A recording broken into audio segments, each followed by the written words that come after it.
मित्रों, जय सिया राम। आपका हमारे चैनल मोक्ष पथिक में हार्दिक स्वागत है। आज के सत्र में मकर संक्रांति जो कि साल 2026 में 14 जनवरी को प्रारंभ हो रही है।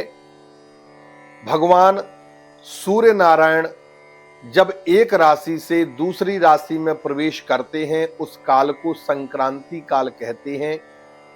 भगवान आदित्य धनु राशि को छोड़कर के मकर राशि में 14 जनवरी को प्रवेश कर रहे हैं। आइए हम इस मकर संक्रांति का पुण्य फल श्रवण करते हैं। इसके पहले गणेश जी भगवान को प्रणाम करें। बोलिए गजानंद भगवान की जय।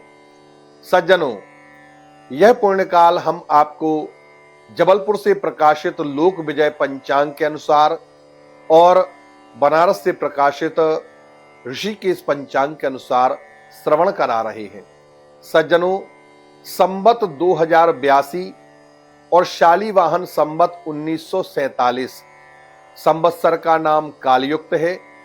इस संवत्सर में माघ मास के कृष्ण पक्ष में एकादशी तिथि के बाद द्वादशी तिथि में श्री सूर्य धनु राशि से मकर राशि में 14 जनवरी 2026 को दिन बुधवार के दिन रात्रि 9:38 पर रात्रि में मकर राशि में प्रवेश करेंगे।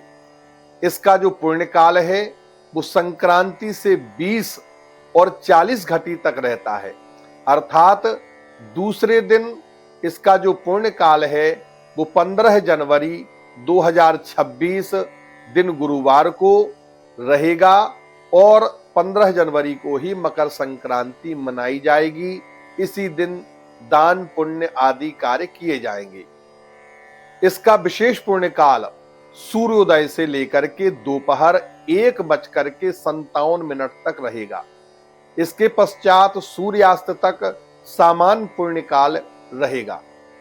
अब हम मकर संक्रांति की फलश्रुति आपको सुनाते हैं। मकर संक्रांति माघ मास में पड़ रही है, तो जब मकर संक्रांति माघ मास में होती है तो सभी लोग सुखी होते हैं और मांगलिक कार्यों में वृद्धि होती है। मकर संक्रांति कृष्ण पक्ष में आ रही है। कृष्ण पक्ष में अगर मकर संक्रांति आए तो चोर, डाकू, पाखंडी, नास्तिक और दुष्ट मनुष्यों को सुख होता है। यह भद्रा तिथि में मकर संक्रांति का प्रवेश हो रहा है, इसीलिए जगत में दुर्भिक्ष तथा चोर आदि का उपद्रव होता है। मकर संक्रांति बुधवार के दिन आ रही है, तो मकर संक्रांति उच्च एवं नीच सभी को क्लेश व कष्ट प्रदान करेगी, मनुष्यों की बुद्धि नष्ट करेगी। अन्न, रस, वस्त्र इत्यादि का भाव तेज रहेगा। वर्षा काल अगर हो तो वर्षा भी कम हुआ करती है। अनुराधा नक्षत्र में यह संक्रांति प्रवेश कर रही है, इसीलिए अनुराधा नक्षत्र में अगर मकर संक्रांति पड़े तो सुभिक्ष होता है, सुवृष्टि होती है, सभी जगह शुभ, मंगल एवं कल्याणकारी कार्य हुआ करते हैं। वृद्धि योग में इसका आगमन हो रहा है, तो सुवृष्टि होगी, सुभिक्ष होगा, सभी जगह क्षेम, कुशल, कल्याण, आरोग्य इत्यादि शुभ फल प्रदान करेगा। कौलव करण में मकर संक्रांति आ रही है, इसीलिए हाथियों को हानि होगी, घोड़े आदि पशुओं की वृद्धि होगी, दुर्भिक्ष का उपद्रव होगा और राजा इत्यादि को युद्ध आदि का भय होगा। रात्रि के द्वितीय प्रहर में यह मकर संक्रांति हो रही है, इसीलिए रात्रि में विचरण करने वाले चोर आदि इनको भय रहेगा, प्रजा को पीड़ा होगी, राजाओं को लाभ होगा, धान्य आदि का भाव कम होगा। स्थिर लग्न में मकर संक्रांति प्रवेश कर रही है, इसीलिए सन्यासी, भूमि से आजीविका चलाने वालों को पीड़ा होगी। मकर संक्रांति का जो वाहन है वो शूकर है, तो यह व्यापारियों को सुख, धान्य आदि का भाव मंदा और राजा तथा प्रजा की वृद्धि कराने वाला होता है। मकर संक्रांति का जो उपवाहन है वो वृषभ माने बैल है, इस कारण से गाय आदि पशुओं का नाश होगा, खेती में हानि होगी, किसानों को कष्ट होगा और सब प्रकार के धान्य का भाव यह तेज करेगा। मकर संक्रांति का जो वस्त्र है वो हरा है, हरित वस्त्र पहने हुए है, इसीलिए जगत में क्लेश होगा, राजाओं को कष्ट होगा, घी शक्कर इत्यादि रसों के तथा हरे वस्त्रों के भाव तेज होंगे, इनके व्यापारियों को पीड़ा का अनुभव होगा। जो संक्रांति है वो चंदन का लेप लगाए हुए है, तो ब्राह्मणों के क्लेश, मलयागिर आदि देशों में पीड़ा, अन्य देशों के लोग सुखी होंगे, चंदन के व्यापारियों में चिंता का भाव रहेगा। संक्रांति भिक्षान्न को ग्रहण कर रही है, भिक्षा का अन्न खा रही है, इसीलिए प्रजा में संतोष होगा, राजाओं में महोत्सव का माहौल होगा, धान्य का भाव साधारण तेज रहेगा, भिक्षा से जीवन यापन करने वाले साधु सन्यासियों को पीड़ा का अनुभव होगा।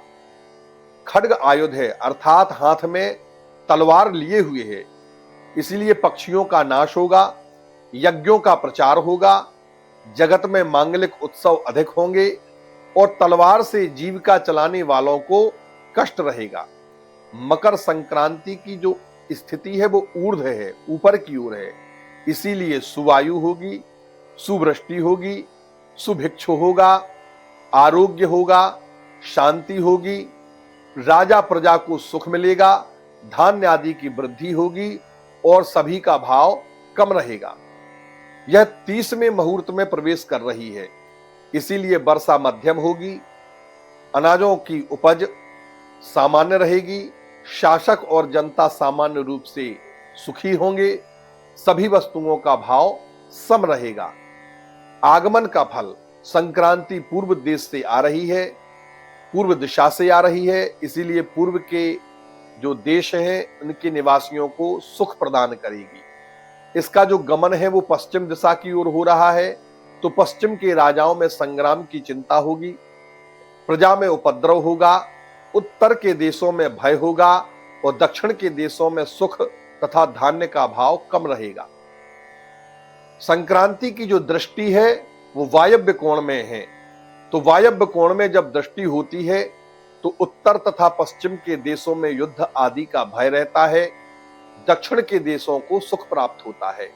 संक्रांति कौलव कर्ण में प्रवेश कर रही है, तो कौलव कर्ण हो तो लंबा तथा पतला शरीर होता है संक्रांति का, श्याम रंग के कर्ण कान होते हैं, लंबे ऊंचे केश होते हैं, बाल होते हैं, इसके बड़े बड़े नेत्र होते हैं। ऐसा स्वरूप मकर संक्रांति का हमें कौलव कर्ण के कारण पहचानना चाहिए। मकर संक्रांति के अब हम वर्जित कर्म बताते हैं। मकर संक्रांति अर्थात संक्रांति काल में जिस समय सूर्य अपनी राशि परिवर्तन कर रहे हैं, हमें कौन कौन से कृत्य कार्य नहीं करना चाहिए। सज्जनों, संक्रांति के समय दांत साफ नहीं करना चाहिए, झूठ नहीं बोलना चाहिए, कठोर वचन नहीं बोलना चाहिए, फूल पत्ते पेड़ टहनियां इत्यादि नहीं तोड़ना चाहिए, गाय भैंस इत्यादि दुधारू पशुओं का दोहन नहीं करना चाहिए, भोजन नहीं करना चाहिए और काम्य क्रीड़ाएं इत्यादि नहीं करना चाहिए। मकर संक्रांति के दिन हम क्या क्या दान करें, तो दान में बताया गया है कि नए नए बर्तन हम दान कर सकते हैं, गाय को घास खिला सकते हैं, अन्न दान करें, तिल का पात्र तिल भर करके कोई पात्र दान करें, गुड़ दान करें, तिल दान करें, ऊनी वस्त्र जैसे कंबल इत्यादि स्वेटर इत्यादि का दान करें, स्वर्ण दान करें, भूमि दान करें, गौदान करें, अश्वदान करें और भी बहुत कुछ यथासंभव जो आपसे हो सके वो आप दान कर सकते हैं। दान का जो फल बताया गया है, कहते हैं संक्रांति काल में जो कुछ भी देवताओं की प्रसन्नता के लिए हव्य दिया जाता है और पितरों की प्रसन्नता के लिए जो कव्य प्रदान किया जाता है, भगवान आदित्य नारायण उसे प्रत्येक जन्म में धन धान्य से पूर्ण करते हैं और आनंदमय जीवन प्रदान करते हैं। संक्रांति के काल में जो आवश्यक कर्म हैं उनकी भी चर्चा करें।